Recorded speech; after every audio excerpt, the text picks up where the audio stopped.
Bismillahirrahmanirrahim. Assalamualaikum warahmatullahi wabarakatuh. Perkenalkan, nama saya Nura Suciati Fauzia, SST MKM, NIDN 0408069003. Saya dosen pengampu mata kuliah Gizi dalam Kesehatan Reproduksi, yang mana mata kuliah ini berbobot 2 SKS. Pada CPL Prodi di mata kuliah ini adalah yang pertama, menunjukkan sikap bertanggung jawab atas pekerjaan di bidang keahliannya secara mandiri, kemudian mampu bekerja sama, berkomunikasi dan berinovasi dalam pekerjaannya, kemudian menguasai konsep dasar ilmu gizi dalam siklus reproduksi perempuan, dan yang terakhir adalah mampu melakukan asuhan kebidanan pada masa kehamilan, persalinan normal, pasca persalinan normal, bayi dan balita normal sesuai standar kompetensi bidan vokasi. Berikutnya adalah capaian pembelajaran dalam mata kuliah Gizi dalam Kesehatan Reproduksi ini. Pada mata kuliah ini diharapkan mahasiswa mampu memahami konsep dasar nutrisi, memutuskan kebutuhan gizi seimbang bagi wanita sepanjang daur kehidupannya, mulai dari asuhan kehamilan, kemudian kebutuhan nutrisi selama persalinan, kebutuhan nutrisi pada masa menyusui, masa nifas, dan juga kebutuhan nutrisi pada bayi dan balita. Juga selain itu, mampu memahami hubungan gizi dengan kesehatan reproduksi dan juga melaksanakan pendidikan kesehatan tentang gizi sesuai dengan kebutuhan. Berikut adalah sub CPMK yang akan saya sampaikan. Pada hari ini, saya akan membahas materi mengenai pengertian gizi pada ibu masa nifas, gizi yang dibutuhkan pada ibu masa nifas, kemudian manfaat gizi pada ibu masa nifas, dampak gizi bagi ibu nifas yang tidak terpenuhi gizinya, dan juga menu seimbang dalam kebutuhan masa nifas. Deskripsi singkat mata kuliah Gizi Kesehatan Reproduksi ini adalah, dalam program studi ini, mata kuliah ini adalah mata kuliah dasar, yang mana setelah menyelesaikan mata kuliah ini, mahasiswa akan mampu menerapkan konsep kebutuhan gizi dalam setiap asuhan kebidanan. Bahan kajian pada mata kuliah ini adalah tentang konsep dasar nutrisi, kebutuhan nutrisi pada kehamilan, persalinan, pasca persalinan, menyusui, bayi dan balita. Kemudian, pelaksanaan pembelajaran ini menggunakan metode kuliah, praktikum laboratorium, dan penugasan mandiri. Penugasan mahasiswa juga akan dievaluasi dengan penilaian formatif dan sumatif, serta ada tugas-tugas. Pustaka yang wajib dilampirkan dalam mata kuliah ini adalah Marmi 2013 Gizi dalam Kesehatan Reproduksi, penerbit Pustaka Belajar. Kemudian Purwitasari Desi 2019 buku ajar gizi dalam kegiatan reproduksi Nuha Medica, dan buku anjurannya ada beberapa, diantaranya adalah dari Irianto Kus Gizi Seimbang dalam Kesehatan Reproduksi, penerbit Alfa Beta. Baik, adapun bobot penilaian dalam mata kuliah ini adalah untuk kehadiran 5%, tugas atau kuis 20%, UTS 25%, UAS 35%, praktikum 15%. Demikian perkenalan dari saya. Setelah ini saya akan melampirkan video pengajaran di kelas. Terima kasih atas waktu yang diluangkan. Wassalamualaikum warahmatullahi wabarakatuh. Bismillahirrahmanirrahim. Assalamualaikum warahmatullahi wabarakatuh. Waalaikumsalam warahmatullahi wabarakatuh. Selamat pagi. Pagi. Apa kabar semuanya? Alhamdulillah. Baik. Oke, terima kasih atas kehadirannya. Baik, hari ini kita akan bahas gizi pada ibu nifas, di mana masa nifas ini telah kita ketahui bersama bahwa dia dimulai 2 jam setelah postpartum. Nah, berapa lama masa nifas ini berlangsung? 40 hari. 40 hari ya, bagus ya. Kemudian di sini saya akan menjelaskan tentang apa yang akan kita bahas hari ini. Yang pertama adalah pengertian gizi pada ibu nifas, kemudian gizi yang dibutuhkan ibu nifas, manfaat gizi pada ibu nifas, dan dampak gizi ibu nifas kalau tidak terpenuhi, dan yang terakhir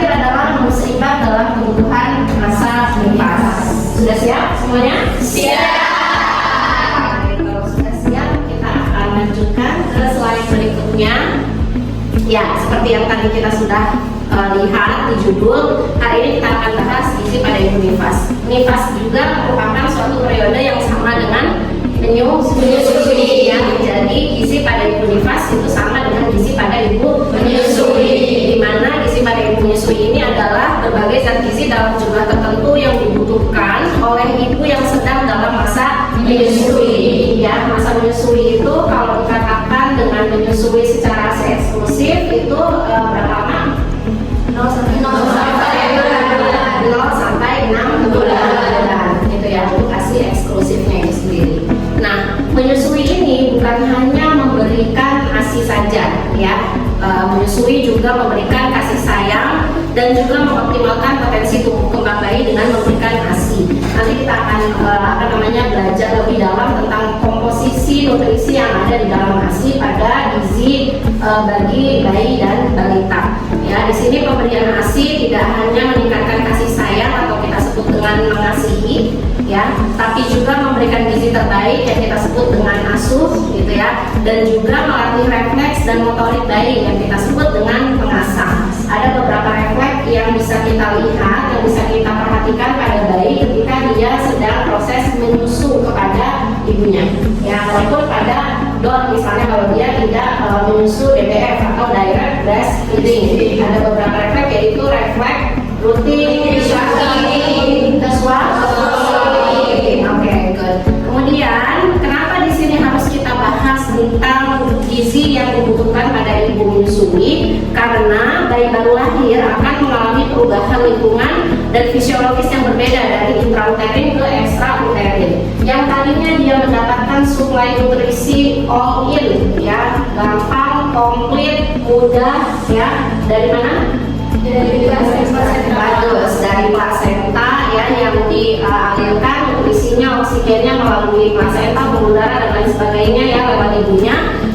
Selanjutnya kita akan melihat bagaimana peran keluarga dan suami untuk pemenuhan gizi seimbang bagi ibu menyusui.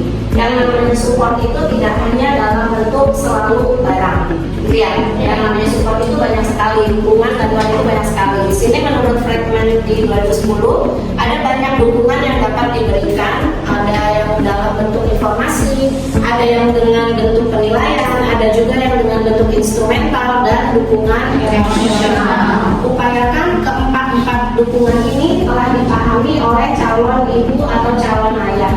Gitu ya, makanya pentingnya ada kelas ibu hamil, ada penkes, ya, tentunya seperti itu agar apa dukungan-dukungan ini bisa dipahami.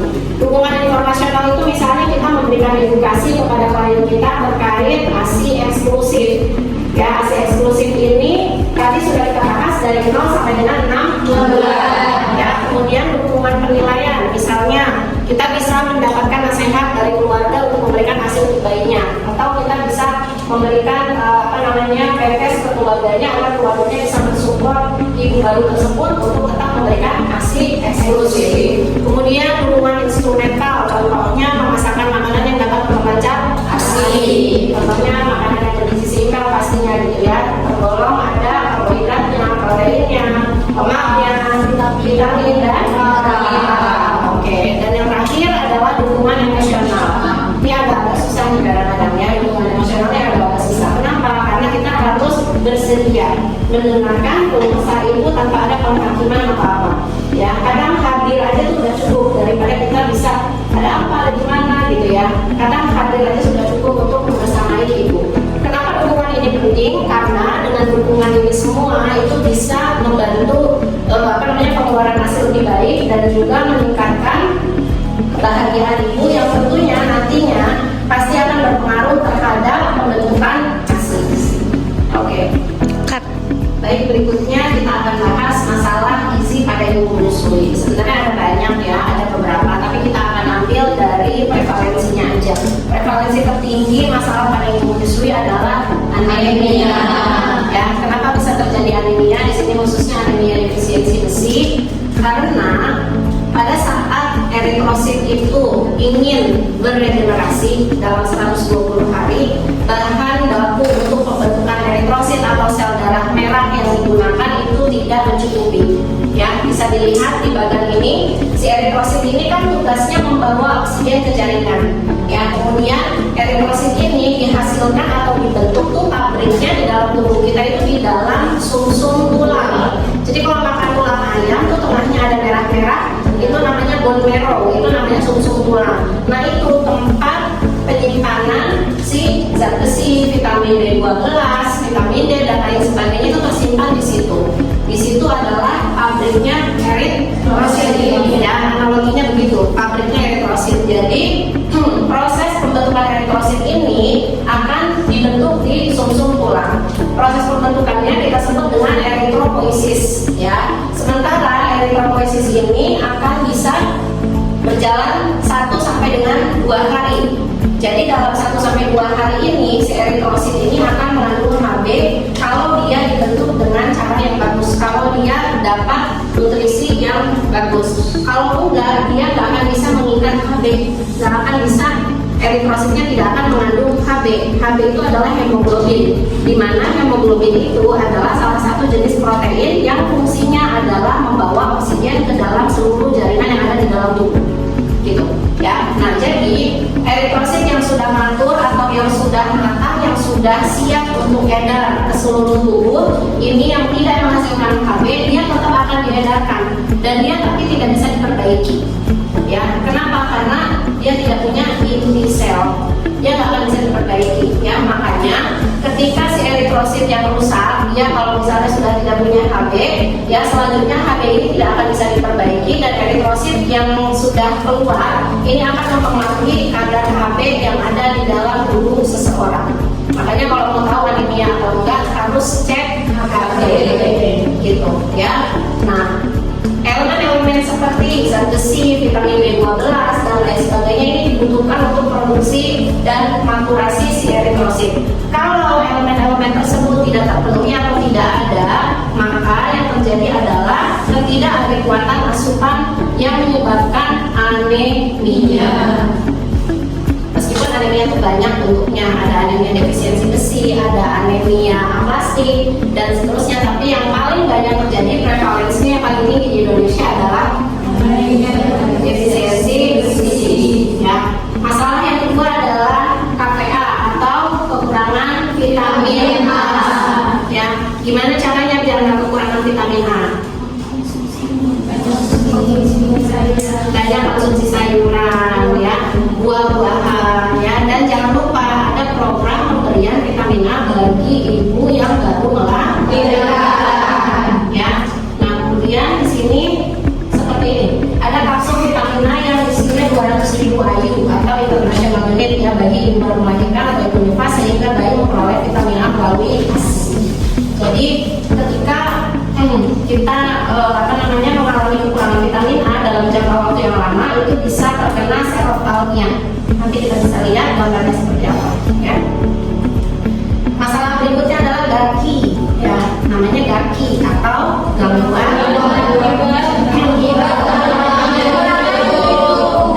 akibat kekurangan yodium. Ya, kekurangan yodium ini dapat berakibat rendahnya sistem otak dan syaraf, gitu ya. Nah, makanya kalau mau kena GARKI harus banyak mengkonsumsi makanan yang mengandung yodium seperti ikan, udang, kerang, dan pastikan garam yang ada di dalam rumah itu mengandung yodium. Emang nggak semua garam mengandung yodium? Enggak. Ada garam yang nggak mengandung yodium. Jadi dilihat komposisinya.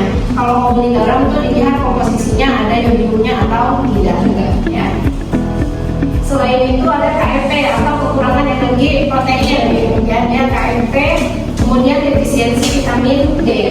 Karena kita ada di Indonesia, ya, Indonesia ini negara yang sangat kaya akan segala-galanya, sumber daya alamnya, kekayaan alam dan kekayaan musim tentunya itu akan mempengaruhi juga. Contohnya kalau misalnya kita defisiensi vitamin D, paling mudah cari vitamin D itu di mana? Di matahari. Bukan berarti kita ke mataharinya gitu ya, enggak gitu ya. Tapi kita berjemur di bawah sinar matahari, ya. Nah, ini faktor-faktor yang mempengaruhi status gizi ibu menyusui. Kok maksudnya gimana sih Bu? Faktor-faktor yang mempengaruhi status gizi ibu menyusui. Ibu yang sedang menyusui itu bisa beresiko juga untuk terkena masalah nutrisi. Kalau ibunya dalam kondisi 1 menyusui, Ya, tadi kita tahu berapa banyak sekresi yang dikeluarkan ASI sehari, dan tentunya itu tidak hanya sekresi saja, itu juga termasuk energi. Ya, ada energi yang dikeluarkan dalam setiap kali ibu menyusui. Ya, makanya ibu menyusui itu kebutuhan nutrisinya, kebutuhan gizinya lebih tinggi dibandingkan ibu yang hamil. Di antara semua kategori yang ada, lansia, hamil, menyusui, anak-anak, dewasa balita itu paling tinggi di menyusui. Ya, nah kemudian kebutuhan gizi pada ibu menyusui, penyakit, kalau ada penyakit bawaan ya yang memang ibu derita itu akan mempengaruhi status gizi ibu juga. Aktivitas yang ibu lakukan setiap hari, kalau terlalu banyak aktivitas juga akan mempengaruhi, apalagi dengan asupan yang kurang. Tadi Hani sudah menyebutkan gitu ya bahwa status gizi itu ada tiga, ada yang kurang, ada yang lebih, ada yang normal. Kemudian sosial ekonomi dan budaya biasanya berkaitan dengan apa nih? Pantangan gitu ya. Mitos ya, ibu menyusui nggak boleh makan ikan, nggak boleh makan apa lagi? Ayam, nggak boleh makan telur, katanya nanti bau amis lah mukanya dan lain sebagainya. Padahal itu semua adalah sumber protein ya. Kemudian genetik dan hormonal tentunya ya, ini semua mempengaruhi status gizi ibu menyusui. Sampai di sini sudah cukup jelas. Kalau ada yang mau ditanyakan? Sudah? Oke, kita lanjut ya. Ya. Nah, ini contohnya bagaimana cara menemukan gizi yang seimbang. Ini sangat simpel sekali dengan piring makanku ya. Ini ikan, ini tahu ya, tahu goreng, ini bayam, ini nasi sebagai karbohidrat dan air putih. Ini semua sudah memenuhi kategori gizi seimbang karena mengandung karbohidrat, protein, lemak, vitamin dan mineral. Loh, ini lemaknya dari mana ya? Dari tahu goreng, ikan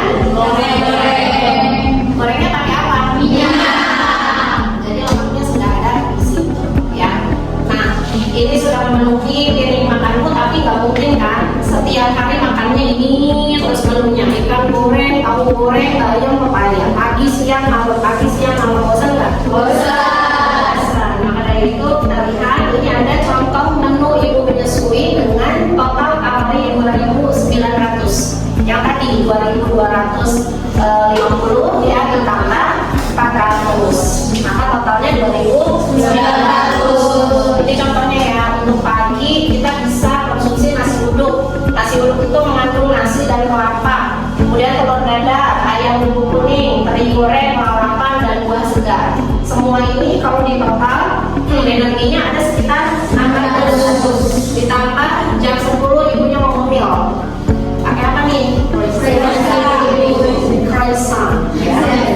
Pakai croissant keju ya, terigu, keju, margarin. Ini totalnya aja kalau satu croissant dengan isi seperti ini sudah 262 kilokalori ya.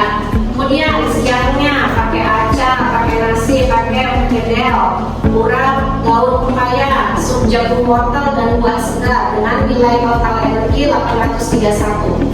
Dilanjut sore ambil juga pakai bolu kukus singkong misalnya ya. Di sini ada nilai kalorinya 204 ya. Kemudian sampai malamnya ibu makan apa? Misalnya pakai nasi, semur ayam dan seterusnya, ini dengan nilai total kalori 740 ya.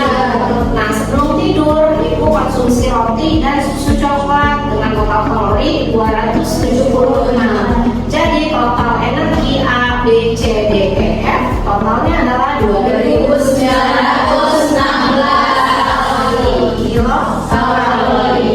Wow, gede banget ya. Tapi itulah yang bisa dilakukan oleh ibu nifas untuk memenuhi kebutuhan kalorinya. Kira-kira gambaran menunya seperti itu. Saya nggak bawa contoh makanan aslinya, tapi bisa terbayang dari isi piringku tadi. Kira-kira kurang lebihnya seperti ini. Gitu. Ada yang mau ditanyakan sampai di sini? Silahkan kalau ada yang mau ditanyakan. Ibu izin bertanya.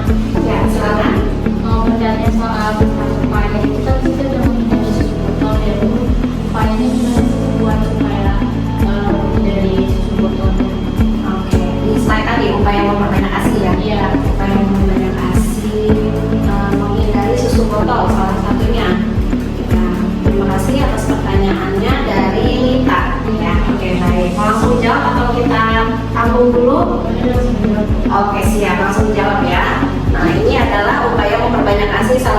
menghindari susu botol. Bagaimana caranya menghindari susu botol agar bisa menyusu secara efektif gitu ya, ASI eksklusif.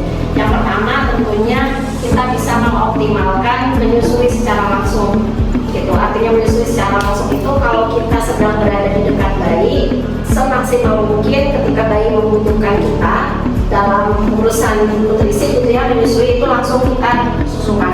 Meskipun kita punya cadangan ASI yang ASI perah gitu, meskipun kita punya cadangan itu, tapi upayakan kalau kita sedang dekat sama bayi ya langsung kita susukan, karena itu akan meminimalisir susu botol gitu ya. Kemudian ketika kita harus berjauhan dari anak kita, dari bayi kita, maka siapkan cadangan ASI perah yang memang cukup untuk dikonsumsi kurang lebih dalam 1 hari tersebut. Ya, kalau kita nggak punya pipet khusus untuk memberikan ASI-nya selain dengan menggunakan susu botol, maka saran saya adalah cari dot atau kemasan dot yang memang dia sangat menyerupai dengan bentuk putih. Zaman sekarang banyak banget ya yang namanya dot gitu ya, yang modelnya ada yang benar-benar mirip, ada yang model seperti zaman dulu tuh yang merek ini gitu ya, dan lain sebagainya, itu kurang lebih seperti itu. Intinya adalah ketika kita sedang dekat dengan bayi, jangan gunakan ASI perah kita, jadi kita langsung DBF, direct breastfeeding ya. Kemudian infokan juga sama yang memang menunggu di rumah atau menjaga bayi di rumah. Kalau misalnya tidak ada pipet atau memang tidak bisa memberikan dengan metode selain susu botol, maka jangan dipaksakan. Ya, sudah cukup jelas ya? Oke, terima kasih atas pertanyaannya. Bu izin bertanya. Ya, silakan. Kan seperti yang kita sebut tadi ya Bu, kan kalau di masyarakat tuh banyak mitos-mitos yang melarang ibu untuk makan ini, makan itu kan. Sebenarnya itu ada nggak sih Bu pantangan khusus untuk makanan untuk ibu yang menyusui? Oke, terima kasih atas pertanyaannya dari Sukma. Ya, ada nggak sih pantangan makanan bagi ibu yang menyusui gitu ya? Kalau kita lihat dari aspek gizi, makanan yang dipantang bagi ibu menyusui itu tidak ada, kecuali ibunya itu alergi. Ya, kalau ibunya alergi maka jangan dipaksakan untuk mengkonsumsi makanan tersebut. Contoh ya, memang betul dalam proses pemulihan luka itu protein banyak berperan. Maka makanan yang banyak mengandung protein itu disarankan untuk dikonsumsi ketika ibu dalam kondisi recovery. Contohnya ikan, telur gitu ya. Tapi kalau ibunya alergi telur misalnya secara langsung, maka proteinnya bisa diganti dengan protein nabati. Ya. Kemudian yang kedua, selain yang alergi, yang kedua ibu harus memperhatikan higienitas dari makanan yang ibu konsumsi. Misalnya ibu suka makan makanan yang sifatnya lalap-lalapan, atau sekarang lagi tren makan sushi gitu ya, itu harus diperhatikan juga higienitasnya. Sushi kalau dia modelnya yang mentah gitu ya, sashimi ya. Kalau yang sashimi itu kan ada days konsumnya, berapa jam setelah dia dihidangkan gitu kan. Tapi kalau sudah lewat dari itu, better untuk tidak dikonsumsi. Kemudian selain memperhatikan higienitas, tapi kalau ibu sering makan makanan yang memang sifatnya kayak kalau kita di Sunda itu cenderung makan lalap-lalapan gitu ya.